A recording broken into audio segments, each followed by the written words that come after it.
whatever. They've already threatened me. What are they going to do to me? Just kill me? I mean, yeah, let them be mad.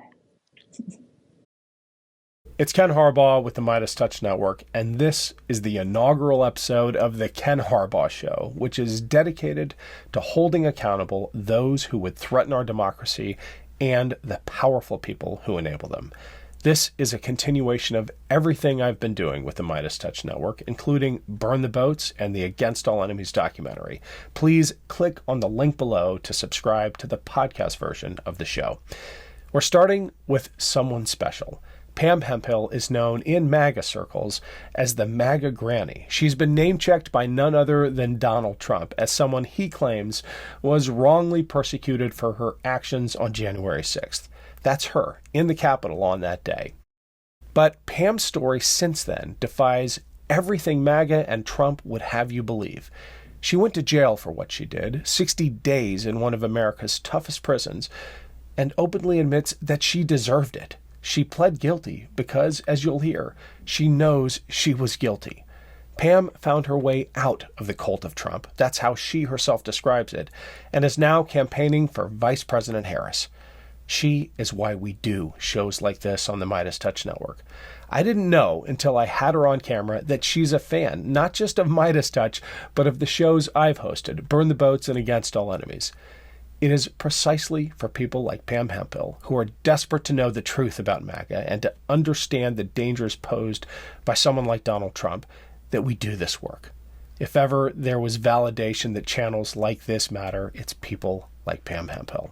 And so I am deeply honored to share our first episode of the Ken Harbaugh Show, this conversation with former J6er and MAGA granny, who has now become their worst nightmare, about what drew her out of the cult and what we need to do between now and November to crush MAGA once and for all. Before we get into it, just a reminder of how MAGA and Trump are trying desperately to erase what actually happened on January 6th. Next week, they're holding a gala at Trump's Bedminster Golf Club in celebration of the insurrectionists. Here's the announcement for that. And here's just one clip of many of Trump calling the J6 rioters hostages. Well, thank you very much. And you see the spirit from the hostages, and that's what they are, is hostages. They've been treated terribly and very unfairly, and you know that, and everybody knows that. And we're going to be working on that soon. The first day we get into office, we're going to save our country, and we're going to work with the people to treat those unbelievable patriots, and they were unbelievable patriots and are. You see the spirit just cheering, they're cheering while they're doing that, and they did that in prison, and it's a disgrace, in my opinion. I'm so honored today to have Pam Hemphill on the show. We've been corresponding over Twitter and text leading up to this interview, and at one point she said she knew all of those people in the Against All Enemies documentary that I produced right here on the Midas Touch Network. Pam, you were there on January 6th. You had a journey up until that point, and an even more compelling and fascinating journey after it. But tell me about not just that day, but the aftermath and seeing depictions like Against All Enemies and realizing you were in the middle of it. Oh, yeah. I was so excited. It's like being invited to Disneyland. It was going to be a huge rally. We had a few small ones here, a couple hundred people. And it was always like a community. We're all cheering on Trump, because, the Democrats are going to turn this into a communist nation, and we're going to stop that. And it was so much fun. I got down there a little too late, though, at 10:30 in the morning, and the crowd was so big, and I had 40 stitches. I couldn't allow myself to get around a big crowd like that. So somebody had said Trump was going up to the Capitol, and I said, the Capitol, why is he going there? And he's just having a speech. But I thought, okay, I'll get up there before everybody else. I'll walk up there. And on the way there, I ran into the Proud Boys. And I started asking them, because I thought the Proud Boys will be with Trump, and I could because see, I'm a citizen journalist in Boise. I had like 30,000 followers. I was their eyes that day. And I said, "Are we going inside the Capitol?" Oh my God. Of course, I thought legally. And they said, "No, we're not going inside." But one of the journalists that I asked that was with them, their camera lady, said, "Yeah, there's a few planning on going inside." And I thought, "Oh, maybe they've been picked by Trump." So, but they left, and I went up front, and that's when it all started, the craziness. What was the moment when you realized that something awful was happening, that this was not a peaceful protest by a bunch of tourists with love in the air, as Donald Trump put it, but that something truly menacing and anti-democratic was happening? Well, when I was up front, now remember, I'm on the east side. I don't know about that. I hate to minimize my side because the media was showing all the violence on the other side. So I don't know that's happening. And I have this naive belief that the Republicans leave the Capitol cleaner than when they left it, right? Well, I'm all for yelling and holding your signs, but you do not push barriers. You do not push officers. Nobody's going to do that. That would be crazy, right? Maybe a few idiots. But all of a sudden, William Dunphy, that's his name, he got arrested, he started pushing the barriers. Well, he was talking to an officer, and I turned to him. I said, "What are you guys talking about?" He says, "We're negotiating. They're going to let us go to the steps." So I'm thinking that's what's happening, that they're trying to get in too quick. And that's all, like at a football game or a concert. So I was panicking though when they started pushing the barriers, and an officer pulled me over. But I'm thinking, well, they're letting us in, so I'm going around telling everybody, "Come on in, it's your house." Oh my God. When I realized something was wrong, they're not coming in, the officer said, "No, they're not letting them in. You get back over that barrier." As soon as I got back over, they did it again, and this time they were successful. So I ran to the captain. The captain said, "Go behind the officers at the steps, and I'll tell them you're coming," because I told him I had stitches. I didn't know what to do. It's like a buffalo coming at you. You're panicking. I got up there, but they pushed me towards an officer, and I was thinking real quick, and I let myself go back so I don't land on the officer. And these wonderful patriots stepped on my head, broke my glasses, pulled out my shoulder, cut my knee. I wasn't breathing. I would have died if it wasn't for the Capitol Police officers that day. Tell me about that. The Capitol Police officers were protecting you, who just moments earlier were telling people to breach the barrier. Oh, yeah, they were protecting everybody.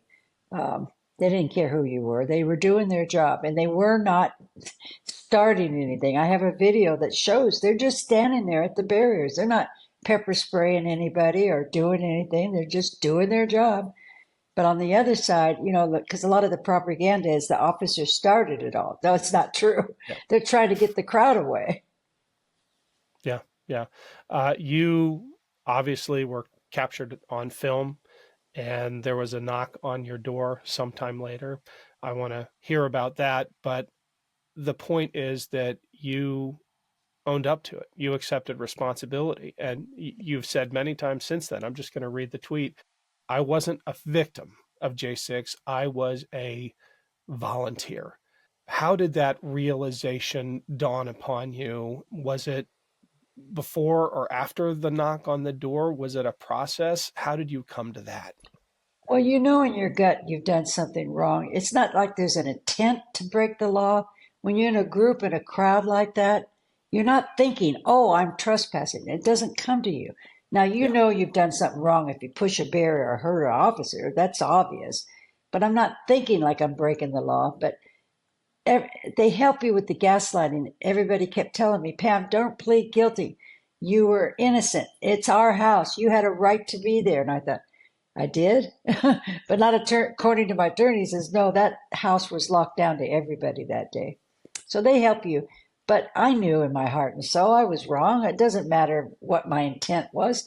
It was trespassing, period, black and white. I broke the law.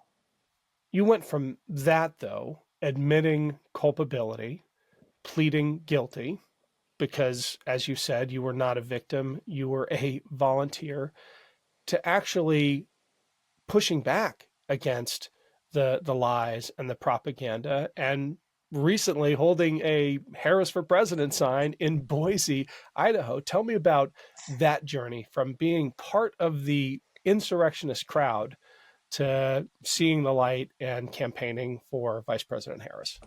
Well, actually, I'm the one that started the first J6 defendant X space. And that gentleman you have on your documentary, I forgot his first name, but he goes by the General.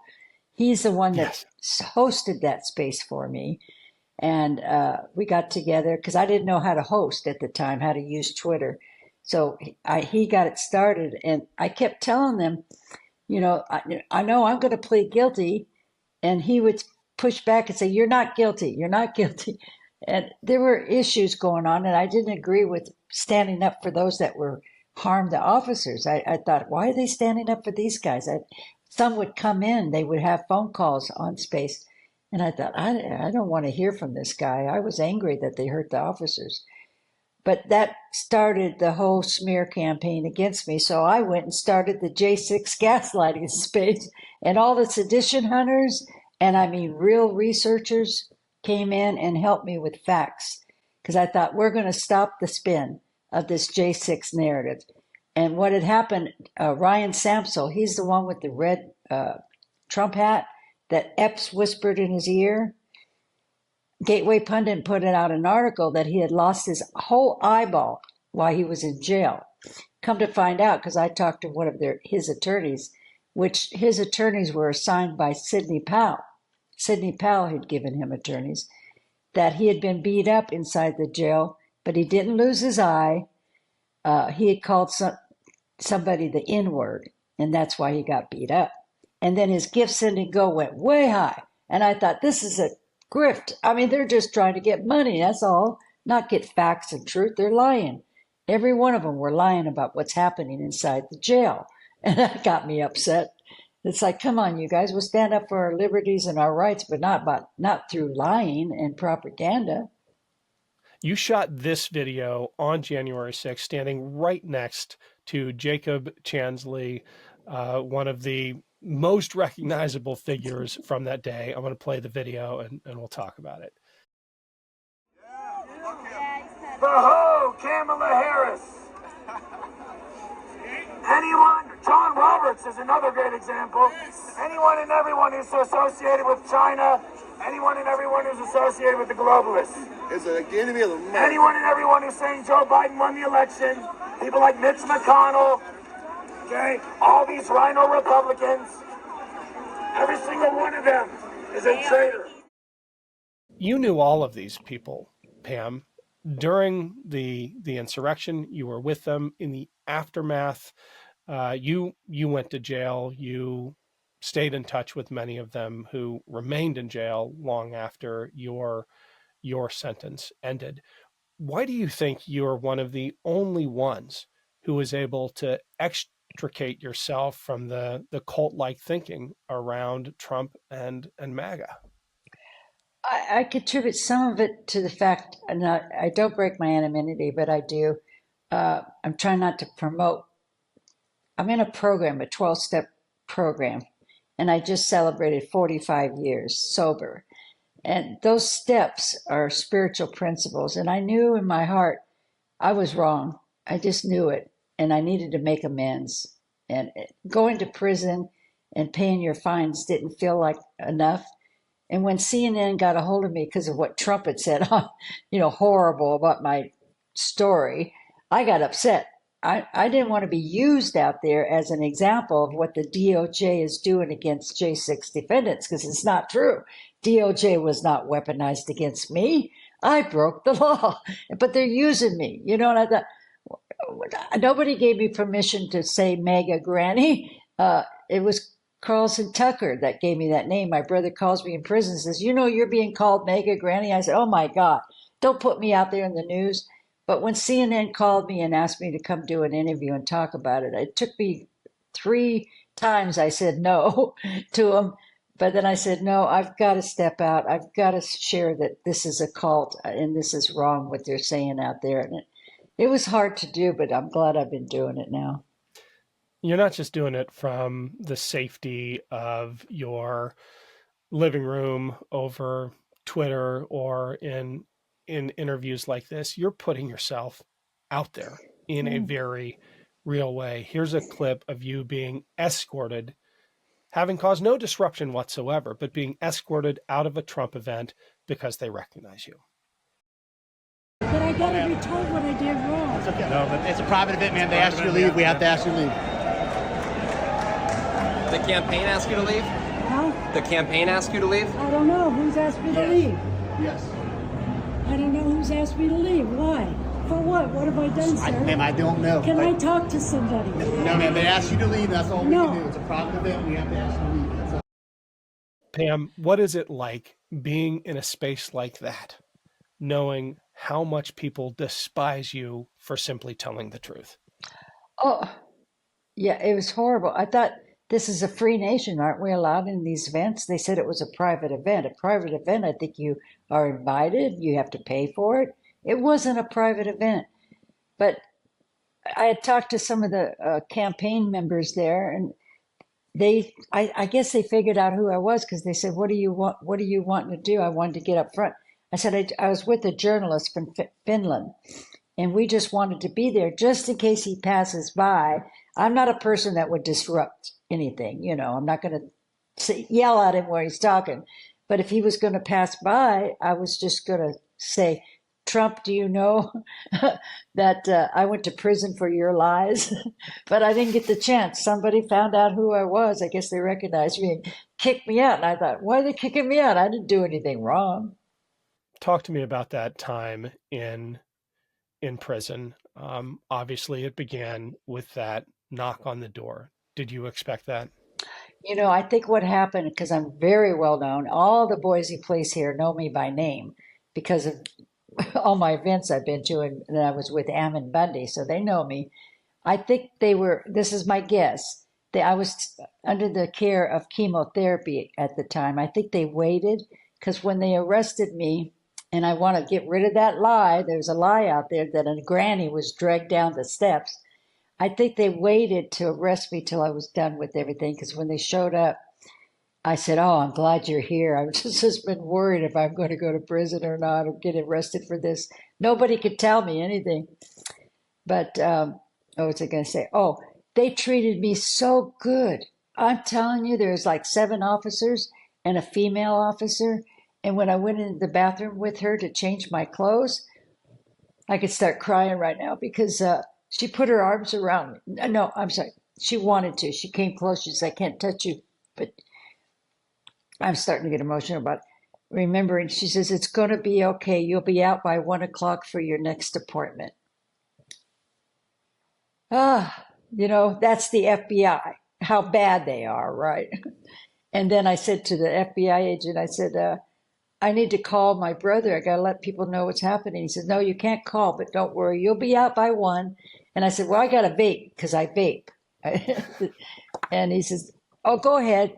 It was like, and then I'm going downstairs, and the Boise police said, "Oh, there you are, Pam Hemphill. My God, where's your handcuffs?" And I said, "Handcuffs? They better not put me in no handcuffs." I was joking with him. But he said, "I've never seen anybody arrested by the FBI that weren't handcuffed." I said, "Oh, well, that's good." No, it was a scary experience, because I've never been to jail in my whole life. I didn't know what to expect. How did the sentencing go, and how long were you in for? Well, the actual arrest is only 3 or 4 hours. It wasn't very long. And then I was released at 1:00. But it took 8 months or so before the actual sentencing date. And what happened, my judge, Lambert, he said he had given the wrong sentence to a J6, or I think he had probation or something. And she went out to the media and told the media the opposite of what she had told him. And he was disgusted with it. She had lied to the judge that she was sorry, and she admitted her fault, and then goes out and says the DOJ is weaponized against her. So he said, "I made a bad mistake, and so I'm not going to do that again. I believe you, Miss Hemphill, everything you're sharing, but I'm not going to make that mistake again." So he went with the recommendations of 60 days prison. But that's okay. I get it. I'm not upset. Yeah. Were you in prison with other J6 defendants, or not? No, Dublin prison, it's the worst prison in the United States. In fact, they got shut down because the warden had been having relationships with the women. There were drugs in there. There's a big article about it. You can look it up. But I want to speak out for Michelle West. It's free Michelle West. She's a beautiful black Muslim lady, and the women were planning on putting drugs in my room. And if there's drugs in your room, you could get a 4-year sentence. They hated Trump, of course. It was 95% cartel women. And Michelle West says, "What are you doing in this unit? Only lifers are in this, 10 years or more. What are you doing in here?" And I said, "I don't know. I'm just in here." And she says, "Misdemeanors are never in this unit." So I was in the worst unit you can imagine. And I'm lucky to be here. If it wasn't for her, I wouldn't be out. She saved my life. Wow. You didn't just get out of prison and move on with your life. You committed yourself to telling the truth about what happened on January 6th, about the FBI and the DOJ doing their best to seek justice for those who perpetrated that attempted insurrection, and you have since endorsed Vice President Harris for president. How has that experience been in a pretty conservative place like Boise, Idaho? I'm from Ohio. I understand conservatism, and grew up in Alabama, but Boise is its own kind of conservative bubble. How has that conversion been received? Oh, not well at all. Yeah, I was with Ammon Bundy. This is the far, far, far right country. The white supremacists, you name it, they come out with their ARs on strapped on them. And can you, for the unfamiliar, give us the Ammon Bundy primer? Bundy Ranch, very anti-government, willing to take up arms, right? Yeah, I was with him in video too. Actually, I was following them. He started the People's Rights Movement. And this is another thing one day I'd like to talk to you about. It's all over the nation. It's a very dangerous movement. That's where if they believe the government's overreaching, I can make a phone call and 100 people will be out here to stop the officers from arresting you. But Ammon Bundy, I was with him with all the arrests in Boise, Idaho. They set the arrests up on purpose. He was in the Capitol, and a lady said that they wouldn't let her be a journalist up front, which you have to get permission to be up front and get approved first. Well, he grabs my phone and goes up there and sits there anyway, defying the rules, saying we have a constitutional right to be a journalist and be up front. That's where up front, like the Channel 7, they're allowed up there, the media. And I thought, this is a setup. Every one of them I was watching, they do it on purpose. Idaho State Capitol? Yeah. Yeah, okay. Yeah, I became friends with the Capitol Police because I had caught somebody. They were scratching on the Our Liberty Bell, the F word, USA, and I caught them on camera. So I started working with the Capitol Police to make sure that if I see anything or videotape anything illegal, I would contact them and turn it in. And I just want to debunk one lie about up that Capitol. They said that on my court records that I was part of that mob. They broke the door. An officer was pulling on the door. They were trying to get themselves in there that day. I was just there videotaping. I wasn't involved I never got involved in their protest. I was for everything they were doing, but I wasn't doing what they were doing. I was in the back just videoing.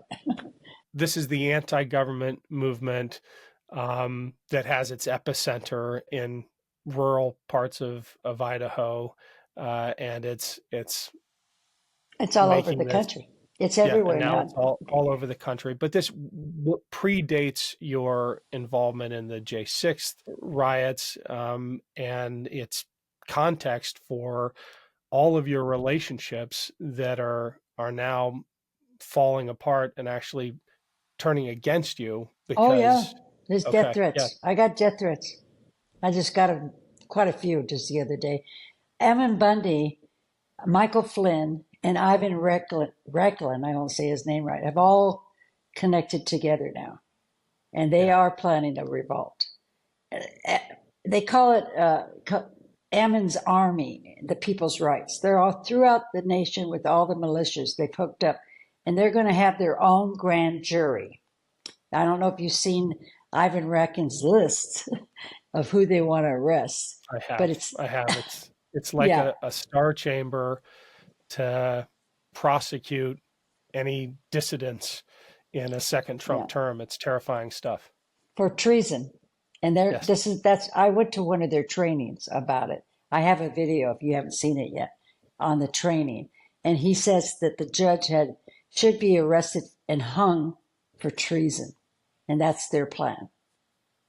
It's So scary. what brought you all the way around to supporting Vice President Harris and putting yourself out there at some risk, I would venture to say, Well, in Boise, Idaho, openly campaigning for her?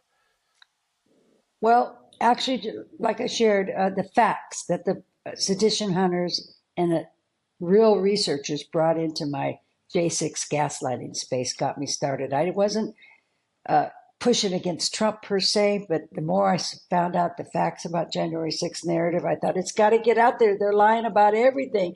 The officers did not open the doors. Nancy Pelosi was not responsible for the National Guard.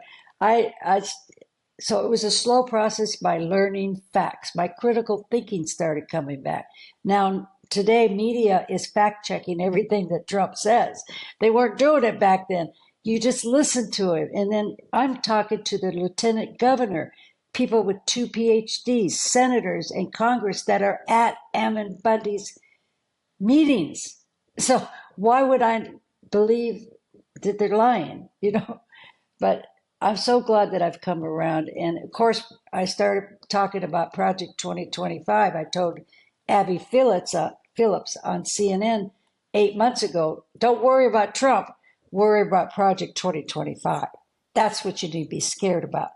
And actually, I don't know if you've seen the documentary, The Family started in 1930. It was in 1953 that they started the National Prayer Breakfast. That's what Project 2025 is. We got to get rid of that National Prayer Breakfast because they're been embedded in this philosophy of theirs. They have a little book called Jesus. It's their Jesus. It's not the Christian Jesus. That is what's happening in our Congress right now. Oh yeah, it's full blown Christian nationalism. With you being such a public voice for taking responsibility for your actions on January 6th, are there other J6ers who have reached out to you and said, Oh, "I want to find"? No. I wish. I keep hoping. I keep hoping. No, they like being a martyr and collecting a lot of money and being Talk a to me victim. about the money. How does that work? It's a give, send, and go, and they claim it's for attorney fees. And so I'm trying to do research. So far, I found 63% have a court-appointed attorney. Why do they need this attorney? This money for what? Pay their fines, I guess, whatever. But the Proud Boys attorney told me he was upset because they had stole the money that was supposed to be going to him for his attorney fees. So they're lying, they're stealing money. I'm glad that some of the judges have been taking it for their fines, but it's all a scam. It's all a scam. Why is it important that someone like you flies the flag, so to speak, in a place like Boise, Idaho, stands on a sidewalk with a Harris for President sign? You know what? Before you answer the question, I want to roll the clip because I find it I find it adorable and inspiring, and I'm going to stitch a few together here because you had a few visitors. Here we go.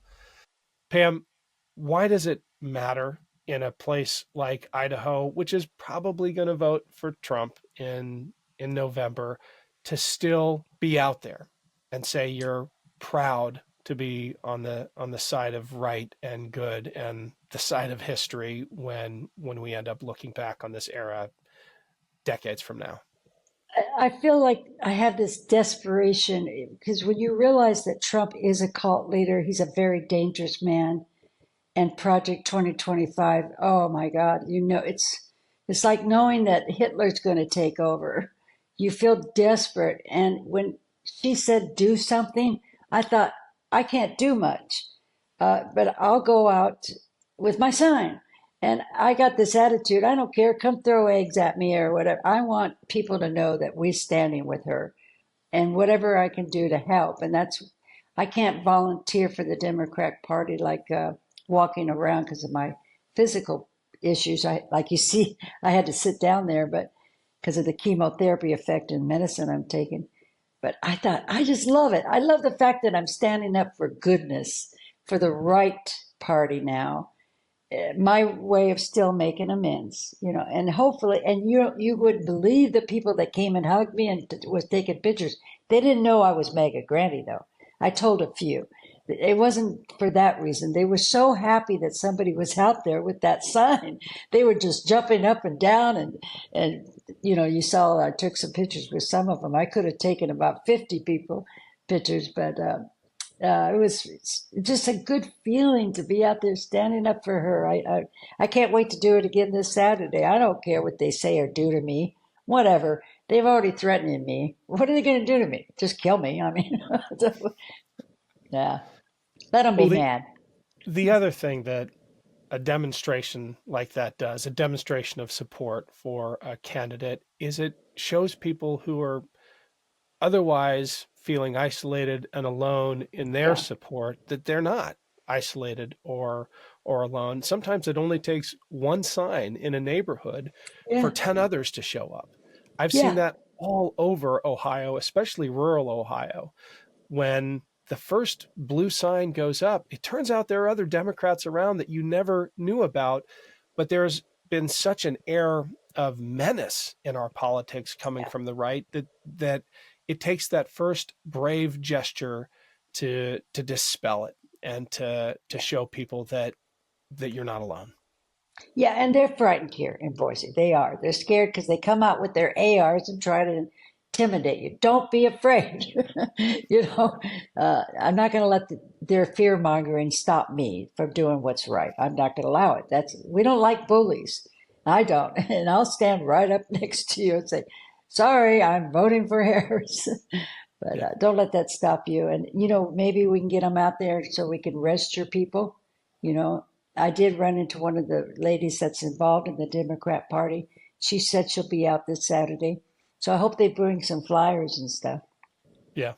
One of the ironies in all of this is that MAGA is actually terrified of you. They are terrified of They what you are. represent.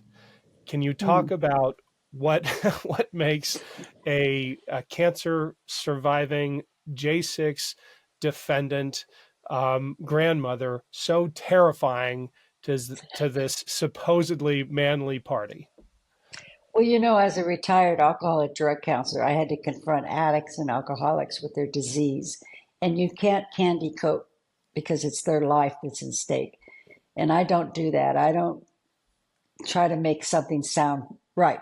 You tell the facts and let them know the truth. But you get resistance because nobody wants to admit, yeah, I'm an alcoholic, I'm a drug addict, I need help. Oh no, they'll fight you tooth and nail, and that's what they're doing with me. They're fighting me because they know I'm bringing the facts, not my facts, but all the research I've done. I'm just sharing and my own experience. Do not tell me that was a peaceful protest. I was there. So they gaslight you. They're continuing with their grift. Well, you just got to stand your ground and keep giving them facts. Because later, when people were confronting me with my alcoholism 45 years ago, I didn't want anything to do with you. I was mad too. But I remembered what you said. And I eventually got back and got sober.